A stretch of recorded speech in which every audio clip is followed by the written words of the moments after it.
ನಮಸ್ಕಾರ. ನಾಗರತ್ನ ಕಿಚನ್ಗೆ ಸ್ವಾಗತ. ನಾನು ಇವತ್ತು ನಿಮಗೆ ಬಾಳೆದಿಂಡಿನಿಂದ ಹೇಗೆ ಕೋಸಂಬರಿ ಮಾಡ್ಬೋದು ಅನ್ನೋದನ್ನು ತಿಳಿಸ್ಕೊಡ್ತಾ ಇದ್ದೀನಿ. ಬಾಳೆದಿಂಡಿನಿಂದ ಅನೇಕ ಉಪಯೋಗಗಳಿದೆ. ಹೇಗೆಂದರೆ ಇದನ್ನು ಬಾಳೆದಿಂಡು ಆಗಾಗ್ಗೆ ತಿನ್ನೋದ್ರಿಂದ ಕಿಡ್ನಿಲಿರೋ ಕಲ್ಲು ಮತ್ತು ಕಲ್ಲು ಎಲ್ಲೆಲ್ಲಿರುತ್ತೆ ಶರೀರದೊಳಗಡೆ ಅದೆಲ್ಲ ಕರಗೋಗುತ್ತೆ. ಹಾಗಾಗಿ ವಾರಕ್ಕೊಮ್ಮೆ ಆಗಲಿ 15 ದಿವಸಕ್ಕೊಮ್ಮೆ ಆಗಲಿ ಅಥವಾ ತಿಂಗಳಿಗೊಮ್ಮೆ ಆಗಲಿ ಇದನ್ನು ತಿಂತಾ ಇರಬೇಕು. ಮತ್ತು ಕೂದಲು ನಾವು ಗೊತ್ತಿಲ್ಲದೆ ಆಹಾರದಲ್ಲಿ ಒಂದೊಂದು ಸಾರಿ ಊಟ ಮಾಡುವಾಗ ಕೂದಲು ಹೊಟ್ಟೆ ಒಳಗಡೆ ಹೊಟ್ಟೋಗಿರುತ್ತೆ, ಅದು ಅಲ್ಲೇ ಉಳ್ಕೊಂಬಿಟ್ಟಿರುತ್ತೆ, ಗಂಟಿನಂತೆ ಕಟ್ಕೊಂಡ್ಬಿಟ್ಟಿರುತ್ತೆ. ಇದನ್ನು ತಿನ್ನೋದ್ರಿಂದ ಅದು ಕರಗಿ ಮಲದ ಮೂಲಕ ಬಂದುಬಿಡುತ್ತೆ. ಇದರಿಂದ ಇದನ್ನು ತುಂಬ ಇದು ಕೋಸಂಬರಿ ಹೇಗೆ ಮಾಡೋದು ಅನ್ನೋದನ್ನು ತೋರಿಸ್ಕೊಡ್ತೀನಿ. ತಿನ್ನೋದ್ರಿಂದ ಅದರಲ್ಲಿ ತುಂಬ ಉಪಯೋಗ ಇದೆ. ಇದನ್ನು ಬೇಯಿಸಿ ತಿನ್ನೋದ್ರಿಂದ ಸ್ವಲ್ಪ ಉಪಯೋಗಗಳು ಕಮ್ಮಿ ಇರುತ್ತೆ, ಯಾಕೆಂದರೆ ಸಾರಾಂಶ ಎಲ್ಲ ಹೊಟ್ಟೋಗ್ಬಿಟ್ಟಿರುತ್ತೆ. ಇದನ್ನು ಸಾಮಾನ್ಯ ಕೆಲವರು ಪಲ್ಯ ಮಾಡಿ ತಿಂತಾರೆ. ನಾನು ಹೇಗೆ ಕೋಸಂಬರಿ ಮಾಡೋದು ಅನ್ನೋದನ್ನು ನಿಮಗೆ ತಿಳಿಸ್ಕೊಡ್ತಾ ಇದ್ದೀನಿ. ಇದು ಕೋಸಂಬರಿಗಿಂತನೂ ಚೆನ್ನಾಗಿರುತ್ತೆ. ಕೋಸಂಬರಿ ರೀತಿಯೇ ಮಾಡೋದು, ಆದರೆ ಟೇಸ್ಟಿಯಾಗಿರುತ್ತೆ ಮತ್ತು ಆರೋಗ್ಯಕ್ಕೂ ತುಂಬ ಒಳ್ಳೆಯದು. ಆದ್ದರಿಂದ ನಾನು ಹೇಗೆ ಇದನ್ನು ಕಟ್ ಮಾಡಿ ತೆಗೆದು ಇದು ಮಾಡಬೇಕು ಅನ್ನೋದನ್ನು ತೋರಿಸ್ಕೊಡ್ತಾ ಇದ್ದೀನಿ. ಹೀಗೆ ಸಣ್ಣಗೆ ಇದನ್ನು ಹೆಚ್ಕೊಳ್ಳಿ.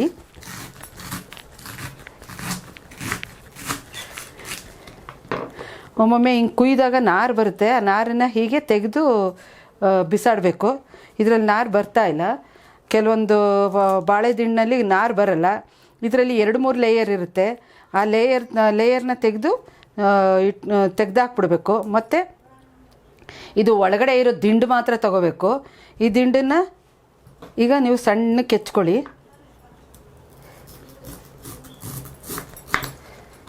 ಮತ್ತು ಹೀಗೆ ಸಣ್ಣ ಸಣ್ಣ ಪೀಸ್ಗಳಾಗಿ ಮಾಡ್ಕೊಳ್ಳಿ.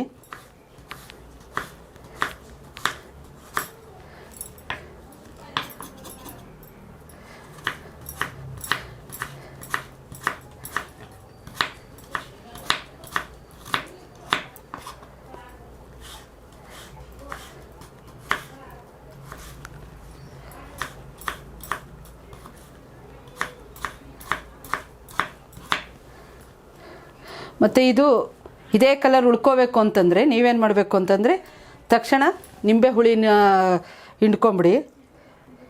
ಇದೇ ಕಲರ್ ಉಳ್ಕೊಂಬಿಡುತ್ತೆ. ಮತ್ತು ಇದು ಮಿಕ್ಸ್ ಮಾಡಿಬಿಟ್ಟು ಒಂದು ಬೌಲ್ಗೆ ಹಾಕ್ಕೊಳ್ಳಿ.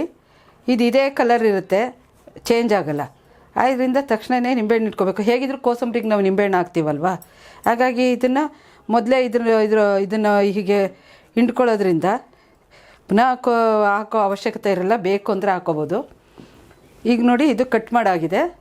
ಇದು ನೆಕ್ಸ್ಟು ನಾನು ಹೇಗೆ ಮಾಡೋದು ಅನ್ನೋದನ್ನು ತೋರಿಸ್ಕೊಡ್ತೀನಿ. ಮೊದಲಿಗೆ ನೀವು ಹೆಸರುಬೇಳೆನ ಬೌಲ್ಗೆ ಹಾಕ್ಕೊಳ್ಳಿ.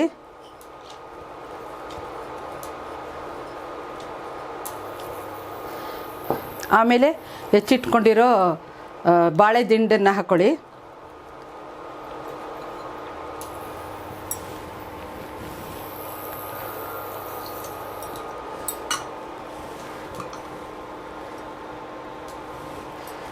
ಮತ್ತು ಪೆಪ್ಪರ್ ಪುಡಿ ಹಾಕಿ, ನಿಮ್ಗೆ ಎಷ್ಟು ಖಾರ ಬೇಕಾಗುತ್ತೋ ಅಷ್ಟು ಹಾಕಿ. ಮತ್ತು ಸ್ವಲ್ಪ ರುಚಿಗೆ ತಕ್ಕಷ್ಟು ಉಪ್ಪು,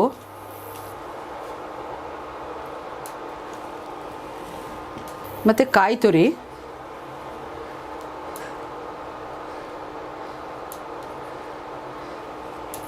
ಮತ್ತು ನಿಂಬೆ ರಸ.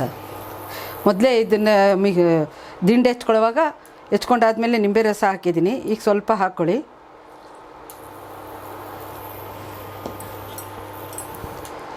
ಮತ್ತು ಮಿಕ್ಸ್ ಮಾಡಿ.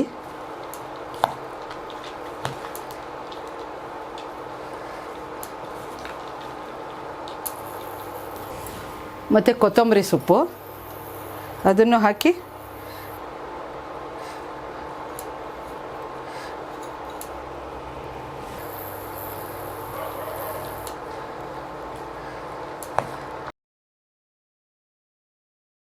ಈಗ ಮಿಕ್ಸ್ ಮಾಡ್ಕೊಂಡಾಯಿತು.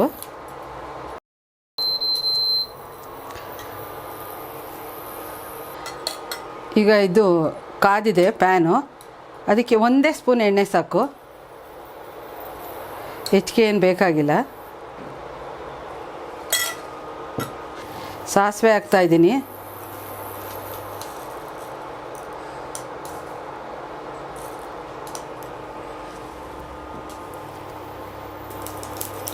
ಈ ಸಾಸಿವೆ ಸಿಡಿದಿದೆ, ಸ್ವಲ್ಪ ಹಿಂಗೆ ಹಾಕೋಣ.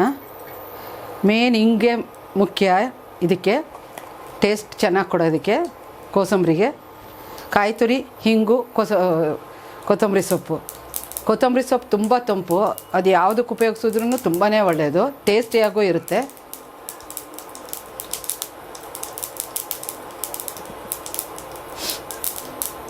ಹಿಂಗೆ ಉಪಯೋಗಿಸೋದ್ರಿಂದ ಜೀರ್ಣಶಕ್ತಿನೂ ಚೆನ್ನಾಗಿರುತ್ತೆ.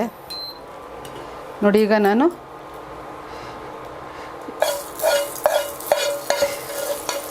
ಕೋಸಂಬರಿಗೆ ಹಾಕ್ತಾಯಿದ್ದೀನಿ.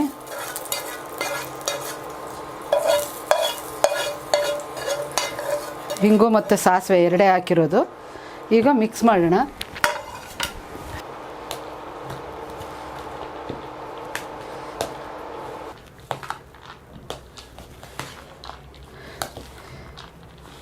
ಮತ್ತು ಎರಡು ಚೂರು ಹಸಿಮೆಣಸಿನ್ಕಾಯಿ ಹಾಕ್ತಾಯಿದ್ದೀನಿ ಫ್ಲೇವರ್ಗೆ.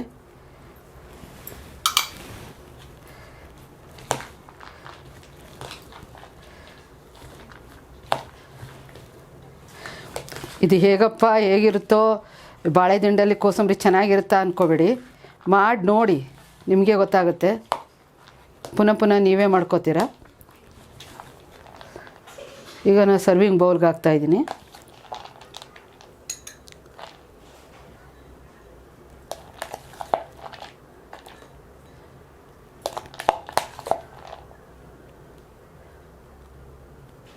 ಈ ಕೋಸಂಬರಿ ರೆಡಿಯಾಗಿದೆ. ಇದು ನೀವು ಮನೆಯಲ್ಲಿ ಮಾಡಿ ನೋಡಿ, ಚೆನ್ನಾಗಿದ್ದರೆ ನೀವು ಕಮೆಂಟ್ ಮಾಡಿ ಬರೆದು ತಿಳಿಸಿ. ನಾಗರತ್ನ ಕಿಚನ್ಗೆ ನೀವೇನಾದರೂ ಸಬ್ಸ್ಕ್ರೈಬ್ ಆಗಿರದಿದ್ದಲ್ಲಿ ತಪ್ಪದೇ ಕೆಳಗೆ ಕಾಣುವ ರೆಡ್ ಕಲರ್ ಬಟನ್ನನ್ನು ಒತ್ತಿ ಸಬ್ಸ್ಕ್ರೈಬ್ ಮಾಡಿಕೊಳ್ಳಿ. ಪಕ್ಕದಲ್ಲೇ ಬರುವ ಬೆಲ್ ಐಕಾನ್ ಒತ್ತಿ ಅದರಲ್ಲಿ ಆಲ್ ನೋಟಿಫಿಕೇಷನ್ ಸೆಲೆಕ್ಟ್ ಮಾಡಿಕೊಳ್ಳಿ. ಇದರಿಂದ ನಾವು ಅಪ್ಲೋಡ್ ಮಾಡುವ ಹೊಸ ಅಡುಗೆ ನಿಮ್ಮನ್ನು ನೇರವಾಗಿ ಬಂದು ತಲುಪುತ್ತದೆ. ಇದಕ್ಕೆ ಯಾವುದೇ ರೀತಿಯ ಹಣ ನಿಮ್ಮಿಂದ ಕಟ್ಟಾಗುವುದಿಲ್ಲ. ಹಾಗೆ ಅಡುಗೆ ಇಷ್ಟವಾದಲ್ಲಿ ನಿಮ್ಮ ಸ್ನೇಹಿತರಿಗೆ ಶೇರ್ ಮಾಡಿ ಹಾಗೂ ಲೈಕ್ ಕೊಟ್ಟು ಪ್ರೋತ್ಸಾಹಿಸಿ. ಮತ್ತು ಮುಂದಿನ ಅಡುಗೆಯೊಂದಿಗೆ ನಿಮ್ಮನ್ನು ನಾನು ಭೇಟಿಯಾಗುತ್ತೇನೆ. ನಮಸ್ಕಾರ.